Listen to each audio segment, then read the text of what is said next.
সকলোকে স্বাগতম জনাইছোঁ মোৰ এই ভিডিঅ'ৰ তৰফৰ পৰা। আজি মই তিনিটা বিজনেছ আইডিয়া লৈ কেনে আপোনাৰ ওচৰত আহিছোঁ। চ' আপোনালোকে পলম নকৰাকৈ মোৰ এই ভিডিঅ'টো চাই থাকক, ক'তো স্কিপ নকৰাকৈ। এতিয়াহে আপোনালোকে বুজিব পাৰিব সেই তিনিটা বিজনেছ আইডিয়া কি আছিলে। চ' পোনপ্ৰথমে মই সেই বিজনেছ আইডিয়াৰ বিষয়ে মই 1 নম্বৰত মই ৰাখিছোঁ নাৰ্চাৰী।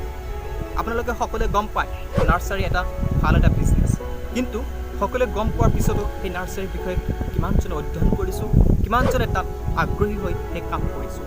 চ' যিকেইজনে সেই নাৰ্চাৰীৰ বিষয়ত কাম কৰিছে বা নাৰ্চাৰী কৰিছে তেওঁলোকে আজি ছাকচেছ বুলি ক'ব পাৰোঁ। কিয়নো নাৰ্চাৰী এটা ভাল ব্যৱসায়, য'ত নেকি এটা ঠানি কাটি য'ত নেকি 10 টকা বিক্ৰী কৰিব পাৰে। চ' তেনেকুৱা এটা বিজনেছ কোনে নিবিচাৰে। চ' আপোনালোকে পলম নকৰাকৈ, যদি আপোনালোক ঘৰত বহি আছে, যদি কোনো কাম বন নাই, তেন্তে আপোনাৰ ঘৰত থকা যি লেচু, বগৰী বা তেনেকুৱা ইত্যাদি যিবোৰ গছ আছে সেই গছৰ ঠানিবোৰ কাটি কেনেও আপোনালোকে সেই কণীৰ ব্যৱসায় কৰিব পাৰে। চ' পোনপ্ৰথমে মোৰ এইটোৱে আইডিয়া আছিলে। নেক্সট 2 নম্বৰ আইডিয়াটো হ'ল আপোনাৰ ফাৰ্মিং।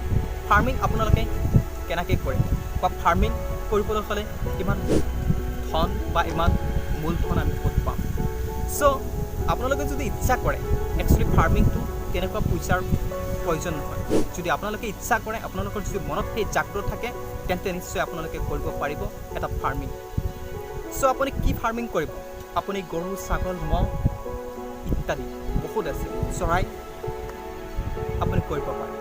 চ' ফাৰ্মিং এটা ভাল এটা ব্যৱসায়। তুমি নিশ্চয় তোমালোকে এটা কথা লক্ষ্য কৰিছা কিজানি, হয়তো ইউটিউবত আজিকালি যদি চাৰ্চ কৰা যে ফাৰ্মিং বুলি, সেইটো অজস্ৰ পাই যাব। চ' তাৰে পৰা আপোনালোকে কিছুমান আইডিয়া লওক না, ঘৰত কিয় বেকাৰ বহি আছে। 3 নম্বৰ আইডিয়াটো মাছ উৎপাদন। আজিৰ এই সময়ত দেখিবলৈ পাইছে বহুত কোৱালিটিত মাছ উৎপাদন কৰি আছে। চ' তেনেকুৱা কিবা এটা কৰক, আপুনি মাছ উৎপাদনো কৰিব পাৰে। চ' মোৰ এই তিনিটাই আইডিয়া আছিলে।